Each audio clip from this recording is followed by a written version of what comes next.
This is a very sad song and a very sad story. And we're here so that it won't be your story. So this won't happen to you. But it will happen to someone you know. 500,000 children are taken every year. For the last 20 years, add it up, do the math. That's a lot of kids. Now I know America has a lot of people, but that's a lot of kids. And you know, they're growing up. They're growing up in institutions. They got so many kids they don't have a place to put them. So they solved the problem. They made a group home. They made institutions. I guess in the old days they'd be called orphanages. But it is the state that is making the orphan. And it is a state that is destroying the family that the child is taken from. Because they don't recover. Not only the child, but the parents and all the extended family members who were not able to get that child. You see, if they give the child to kin, to some kind of kinship relative, then they don't get any money. In order to get the money, the child has to go to a stranger, to someone outside of the family. So they have excellent families that are vying and contending for these children because they know them, it's family, and they're denied. They're never ever given a chance. Right now, the Theodoros in Connecticut, Peter and Suzy Theodoro, were traveling through Connecticut on their way to a Maine vacation. So they've been driving about 3 hours from New Jersey. They had their 2 sons.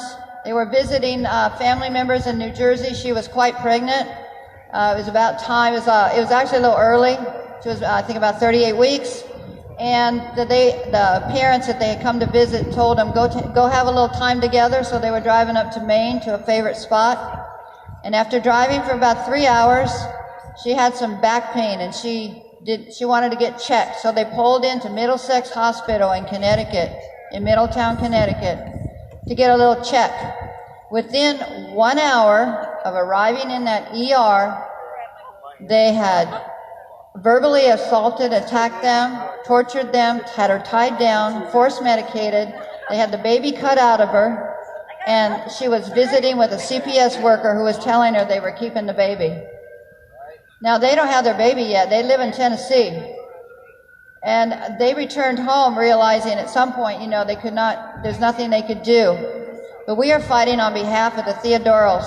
And you'll find their story on my letourbabiesgo.com page, on my webpage. And their full story is available. All of Suzy's words, all the pictures, all the videos. They took videos of them doing that to her as she's screaming and fighting against the forced C-section. And and the reason they said on the medical records why they had to do it quick, because the patient would not consent. Think about that for a moment. They cut the baby out of you. It's like in Bible days. Only they stilled the baby. They didn't kill it. They almost dropped it in the room where they were cutting the baby out, and the doctor barely caught her by one leg. It was abusive. It was a horrible situation, and the dad was allowed to film it. So they got a lot of movies. They got a huge story. There are many children all across this land that are being taken for no cause at all. It's still a healthy, strong family. They both were medical students. He had a great job. He does have a great job. He didn't lose it. They have a great history, no criminal record. We hear this story over and over again. They take children, newborns and children from families who have no involvement with any vices, drugs, crimes, anything. And they're gone forever.